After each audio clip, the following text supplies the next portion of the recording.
Today is the Sunday of joy. We lit the peculiar pink Advent candle. The songs speak of joy today. They are uplifting. Rejoice in the Lord always. And again, I say, rejoice. Good job. I didn't even prompt you. Thanks, Al. With a little over a week until Christmas, it is a happy day, filled with anticipation and excitement. And then there was that gospel lesson. John the Baptist broke into the middle of our rejoicing and revelry. He pointed his twisted finger at us and said, "You brood of vipers." Judgment feels so far removed from the experience of joy. Why do the traditions of the church hold these two things together on this day? What has judgment to do with joy? John was clearly not afraid to offend anyone or to make them uncomfortable. "You brood of vipers" are not words of peace. Different kinds of people, from the upright and religious to the corrupt, had traveled from the bustling city of Jerusalem to the countryside in the Jordan River to meet John. And John, as he saw them coming, greeted them with a question. He wanted to know why they were there. And then he started naming their sins. In front of everyone, their faults, their foibles were out in the open. Liar, cheat, thief. I'm trying not to point to anyone in particular. Like sticky notes pressed on their foreheads. They hoarded resources away from those who had little. They acquired more than they needed. They held on to traditions for the sake of appearances. With John, people were exposed and vulnerable. But they did not run away, and they did not hide. They asked John, "So what should we do?" John's message to them was simple. Do the opposite. Change. Whoever has two coats must share with one who has none. Do not take more than you are owed. Be satisfied with what you have. John told people to strip away the layers of comfort and protection they had built around themselves. To protect themselves from being poor, they had taken from others. To protect their authorities, the religious people had twisted the laws to make themselves look good and for their own benefit. The people loved these layers of protection because they sheltered them from fear. They protected them from insecurity. And yet, these layers of protection they had amassed around themselves broke relationships and distorted the social fabric in which all people exist. These layers protected individual interests, sure, but the layers blinded them to a reality of a common good and of a common life in God. These layers prevented the people John spoke to from experiencing true joy. Joy is the disruptive love of God that breaks out in our lives and frees us from the things that would entangle us. Joy is a deep and beautiful experience that radiates with heat and energy coming from unconditional love. However, we cannot experience this kind of joy if we try to control it, if we try to hold on to it, or if we try to keep it safe. like manna saved unto the next morning.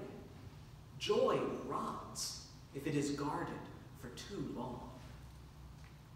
But we try to protect it anyway. We build up layers of humor and sarcasm around ourselves to protect us from experiencing the true depth of our own feelings. We build up layers of independence to keep us from the possibility of getting hurt by being dependent on those around us. We build up layers of wealth to protect ourselves from insecurity. We build up barriers to protect ourselves from seeing the inequality and the depths of poverty that our privilege creates. When we insulate ourselves from the vulnerability and intimacy of real experiences with God and real experiences with God's people, we hold on to the things that gave us joy, not joy itself. The church, too, has been known to build up layers of protection. I imagine that if John the Baptist came this morning to First Baptist, we might ask him to tone it down.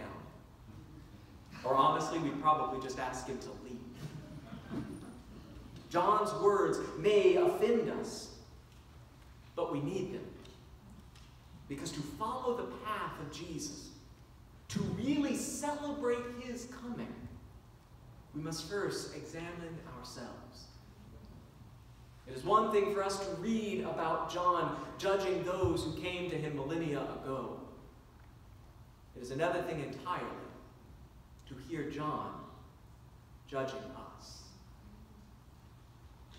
What would John say about how we treat the poor? What would John say about how we give dignity to those society does not give time to?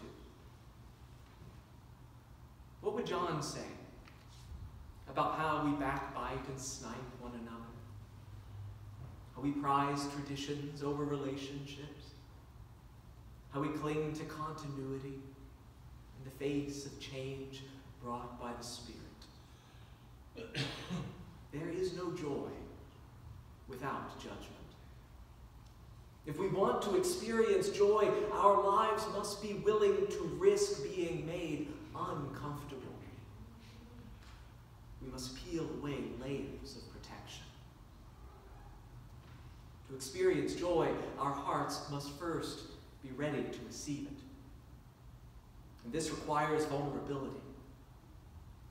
It mandates uncertainty. And it requires submitting and committing to changing the ways in our lives, the way we've covered ourselves with layers that can cause rot and mildew in our souls. Would we examine our lives and invite God to remove the layers of protection we build around ourselves? Joy wells up, and joy breaks out. John's message prepared the way for Jesus, whose life redefined for the world what is important and what is not. Jesus came to preach a message of love that disrupts our lives, love that burns deep down in the heart. Jesus' message is simple. Anything that makes love increase will endure. And anything that stands in its way will disappear into nothingness. John prepared the way for Jesus by telling the crowd to get rid of the things in their lives that would shield their hearts from the heat and energy and power of God's disruptive love and the joy that it can bring. Peeling away the layers of security, we rediscover the joy of who we are as God's beloved children. When we peel away our tough exteriors, we can know the joy of deep and meaningful relationships. when we peel away layers of fear and prejudice, we can know the sheer joy of welcoming others in Jesus' name, without precondition. When we peel away our devotion to appearances and hollow traditions, we can know the joy of life in the Spirit. When we peel away our desire for power, for wealth, we can know the joy of justice, fairness, and equality. Freed of the protected layers that dull our senses, we are able to encounter anew the disruptive love of God burning in our hearts, with joy radiating out. This joy is a primal part of who we are. It is knit into the fabric of who we are as God's beloved children. And it cannot be reasoned or controlled or protected. This joy can only be experienced in the moment. In this holy season, we watch and wait to experience again the joy the world knew when God came to us as a little child. This same Jesus demands that we peel back every layer that shields our hearts from experiencing the raw, intense, uncontrollable beauty of the world our God has made. This same Jesus invites us to peel away the layers that shield our hearts from the raw, intense, and uncontrollable beauty of one another, created in God's image. Because when we peel these layers away, joy